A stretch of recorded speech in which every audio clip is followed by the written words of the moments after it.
Welcome back to Teshkid FX for another Vechain price prediction update, and in this video I'll be giving you the latest developments that have been happening here on the Vechain chart, which at the time of this recording has managed to break above a key area of resistance at around the $0.02436 mark. We have also managed to break above the 20-day MA, and that is happening after seeing a reaction of the fib level 0.382 in the formation of this higher Elliot wave count 2, and I believe whatever we are seeing at the moment is the start of a bounce to the upside in the formation of a larger Elliot wave count 3. And before I give you my next price targets here on the Vechain chart, first give this video a thumbs up, subscribe to the channel, and also check out the channel membership, and allow me to continue with the video here on the 4-hour chart by first giving you a quick recap of what has been happening, where you can see that from these low prices that we had been trading within, we saw this massive bounce to the upside, making a peak at around the $0.2672 mark in what I'm terming as that larger Elliot wave count 1 to the upside.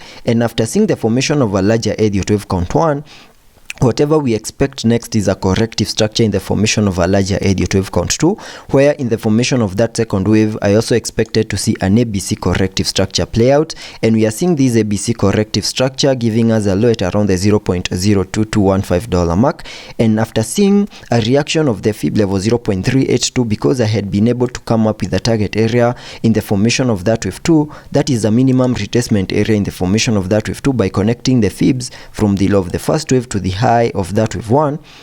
that gave me a minimum retracement area between the fib level 0.382 and the fib level 0.618, and you can see we came down to the fib level 0.382, so a reaction of that key area on the Fibonacci's, and right now we are seeing a massive bounce to the upside in a move that has managed to break above the 20-day MA and also above a key area of resistance at around the $0.02436 mark, and this could be the start of that bounce to the upside in the formation of that wave 3, and sketching out a minimum target area to the upside in the formation of that wave 3 using a trend-based Fibonacci, connecting it from the low of the first wave to the high of that wave 1, then dragging the fibs to the low of the second wave. That gives me a minimum target area in the formation of that wave 3 at the fib level 1.618, and that is at around the $0.04051 mark, and that is the minimum that I'm expecting that wave 5 to the upside to do. And for that wave 3 to the upside to do, we need to continue holding above the 20-day MA here on the 4-hour chart. We also need to continue holding above the key area of support at around the $0.024 mark, and once we continue holding above those key areas here on the charts, then we have the support that we need for us to continue pushing even higher,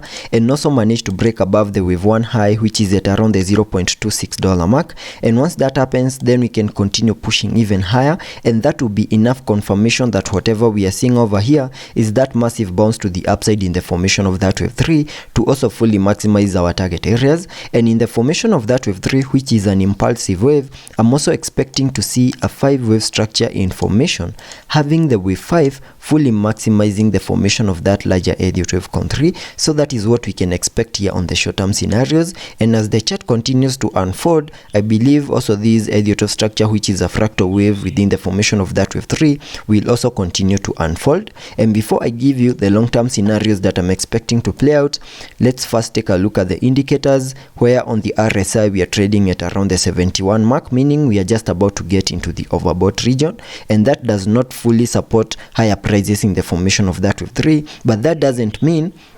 that Vechain does not have room for us to continue pushing higher. We have the room for us to continue pushing higher and fully get into the overbought region on the RSI. Also taking a look at the MACD, we have been able to print a bullish cross, fully supporting higher prices in the formation of that wave 3. And jumping to the daily charts to give you the long-term scenarios that I'm expecting to play out, basing it on the Elliot wave structures. Here on the daily chart, you can see that from these low prices that we had been trading within, we saw a massive bounce to the upside, seeing the all-time high at around the $0.28 mark in what I'm terming as that first wave to the upside. And after seeing the formation of a larger Elliot wave count 1, whatever we expected next is a corrective structure in the formation of a larger Elliot wave count 2, where we have seen this ABC corrective structure giving us a low at around the $0.014 mark in what I'm terming as the formation of that second wave. And after seeing the formation of a higher Elliot wave count 2, whatever we expect next is a bounce to the upside in the formation of that wave 3, where here on the daily chart, I have minimum target areas